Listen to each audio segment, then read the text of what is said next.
Assalamu alaikum, I'm Aisha and you're watching SAMAA News. Here are today's headlines.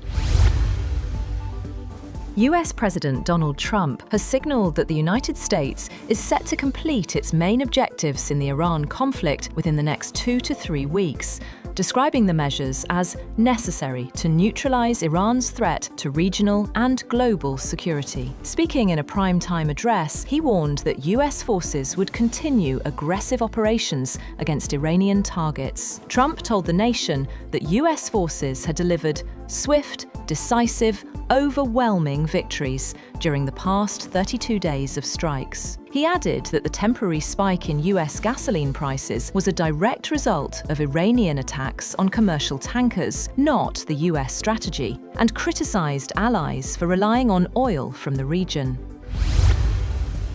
Russia is ready to contribute to resolving the Iran conflict, and President Vladimir Putin is continuing to talk with regional leaders. Kremlin spokesman Dmitry Peskov said that the president is continuing these contacts, and if their services are somehow required, the country is ready to make a contribution to ensuring that the military situation transitions to a peaceful course as soon as possible. Peskov was responding to a question about US President Donald Trump's speech to the nation about the Iran war, and his separate comment that he was considering pulling the United States out of NATO. On the other hand, Iran's army commander-in-chief, Amir Hatami, was quoted as saying by state media that the country's operational headquarters must monitor enemy movements with utmost pessimism and accuracy and be ready to counter any method of attack. US President Trump has said the Iran conflict is nearing completion and could end within weeks. State media quoted Hatami as saying that no enemy troops should survive if adversaries attempt a ground operation. Meanwhile, Iranian President Masoud Pezeshkian has addressed the American people directly, urging them to question whose interests are truly being served in the ongoing US-Israeli conflict against Iran. In his open letter, Pezeshkian highlighted the human and strategic costs of the war, asking whether attacks on Iranian infrastructure and civilians align with American priorities. He questioned the destruction of hospitals, pharmaceutical facilities, and other civilian targets. The Iranian president criticized rhetoric from US leadership, including threats to reduce Iran back to the Stone Ages, calling such actions counterproductive and damaging to America's global standing. Iranian President Masoud Pezeshkian and Foreign Minister Abbas Araghchi have appeared at pro-government rallies in Tehran, greeting supporters as crowds waved national flags. Araghchi praised what he described as high morale among the public as the conflict continues. The rally comes amid claims by US President Donald Trump that Iran has sought a ceasefire, a statement Tehran disputes, keeping tensions elevated.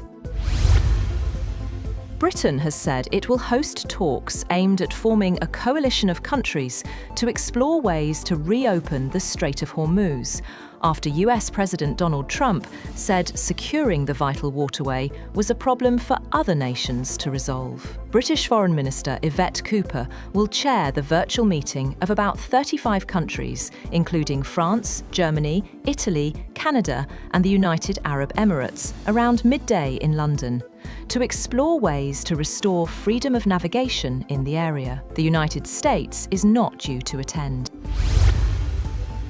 8 Muslim-majority countries have strongly condemned Israel's move to pass a law making death by hanging a default sentence for Palestinians convicted in military courts of deadly attacks. A joint statement released by Pakistan said Pakistan, Turkey, Egypt, Indonesia, Jordan, Qatar, Saudi Arabia, and the United Arab Emirates also emphasized the urgent need to refrain from measures that risk further inflaming tensions on the ground.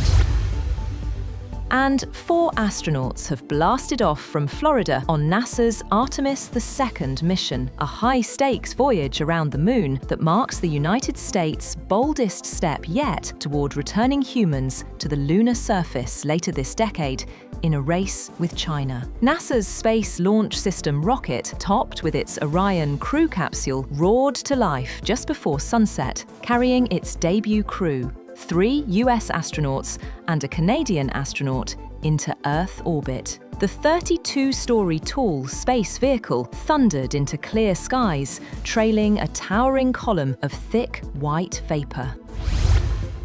That's all for now. For more updates, visit www.SAMAA TV. Thank you for watching SAMAA News.